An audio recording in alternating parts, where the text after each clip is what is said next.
Assalamualaikum warahmatullahi wabarakatuh. Kami dari kelompok 3 yang beranggotakan Nabida Putri Safira, Ida Puji Rahayu, Linda Aviani, Karisma Melati, Mawar Dinda Isa, dan Mega Maharani ingin mempresentasikan hasil kerja kami tentang gaya tolak peluru.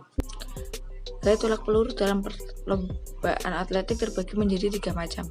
Yang pertama, yaitu gaya spin, yang kedua menyamping atau ortodoks, dan yang ketiga membelakangi tolakan atau O'Brien. Dalam pertandingan resmi, ada 2 macam gaya yang sering digunakan, yakni gaya O'Brien dan gaya spin. Selain itu, ada pula gaya ortodok yang kurang populer dalam pertandingan resmi, tetapi lebih bertujuan dalam pelatihan pemula atau tujuan pendidikan seperti di sekolah.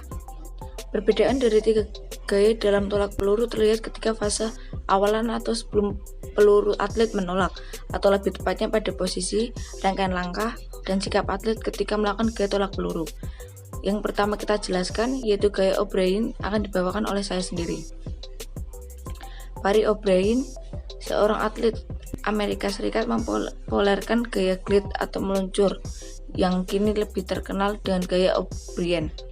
Gaya O'Brien dalam tolak peluru dilakukan dengan cara membelakangi arah tolakan.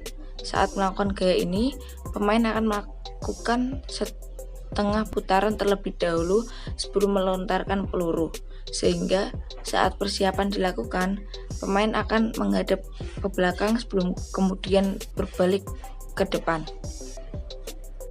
Cara melakukan gerakan O'Brien: yang pertama, berdiri tegak menyamping ke arah tolakan. Kedua, kaki dibuka, tumit kaki kiri yang di depan agak diangkat. Lalu, pegang peluru dengan tangan kanan dan letakkan di bawah dagu atau samping kanan. Tunggukan badan ke depan sehingga membelakangi sektor lemparan. Pada saat bersamaan, lutut kaki kanan ditekuk dan menjadi tumpuan badan. Sementara itu, kaki kiri yang tidak digunakan sebagai tumpuan diayunkan ke belakang. Putar badan ke arah sektor lemparan. Saat memutar badan, ganti kaki yang menjadi tumpuan. Putar badan diikuti dengan tolakan peluru ke arah sektor lemparan. Saat melakukan tolakan, tangan kanan atau pemegang peluru disorongkan ke depan sekuat tenaga sehingga kaki kanan ikut terangkat dalam posisi lutut menekuk 45 derajat. Dan selanjutnya akan dibawakan oleh teman-teman saya.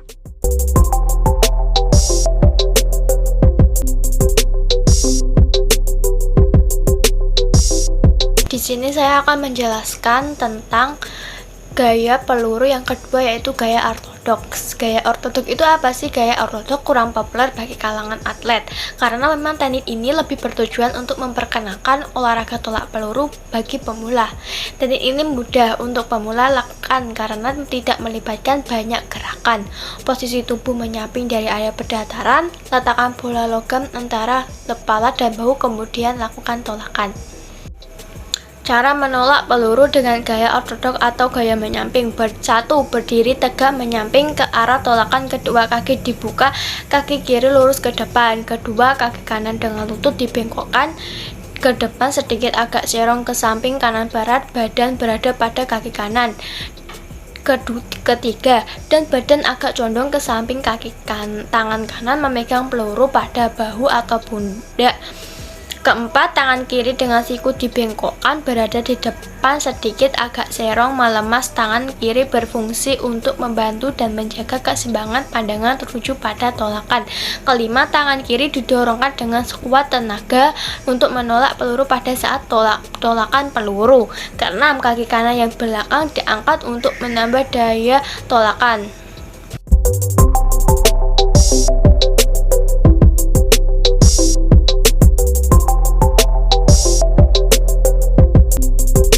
Selanjutnya, gaya spin. Gaya spin atau berputar pertama kali dipopulerkan Alexander Barshinnikov, seorang atlet asal Rusia. Teknik ini memerlukan keterampilan tinggi karena mengharuskan seseorang berputar 360 derajat dalam kecepatan tinggi sebelum mendorong bola logam ke depan. Gerakan ini bertujuan untuk menghasilkan momentum agar menghasilkan jarak tolakan terjauh. Kemudian berikut cara melakukan gerakan gaya spin. 1. Peluru dipegang menggunakan pangkal jari dengan posisi di samping leher dekat dengan bagian bawah telinga. Kedua, siku jelang melakukan tolakan mengarah keluar kepala dan tubuh tegak, sementara tangan kiri merentang ke samping. Ketiga, tubuh bagian atas diputar sekitar 1/4 putaran ke arah kanan hingga siku menghadap arah jatuhnya peluru. Keempat putaran dilakukan dengan kaki kanan sembari berusaha menjaga posisi bahu menggunakan kaki kiri sebagai tumpuan beban tubuh serta lutut sedikit menekuk. Kelima, arah putaran yang dilakukan dengan kaki kanan tersebut berlawanan dengan arah jarum jam. Keenam, posisi berputar terus dilakukan hingga sesaat sebelum melempar peluru. Dan yang terakhir, pelepasan peluru yang benar dari pegangan tangan saat melakukan peluru adalah saat peluru berada pada titik terjauh dari beban dan lengan lurus.